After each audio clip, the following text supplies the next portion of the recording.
ஒரு நல்ல வாழ்க்கைக்கு சில மோசமான நாட்களும் தேவை. வாழ்க்கை என்றால் அனைத்தும் சீராக சந்தோஷமாகத்தான் இருக்க வேண்டுமென்பதே நம்மில் பலரின் எதிர்பார்ப்பு.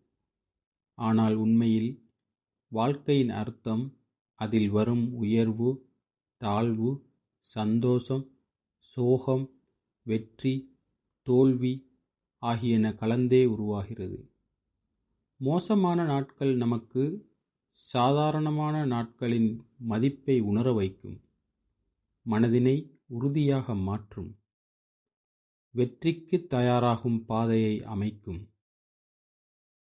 இல்லாமலிருந்தால் நாம் நல்லவற்றின் மதிப்பை உணர முடியாது.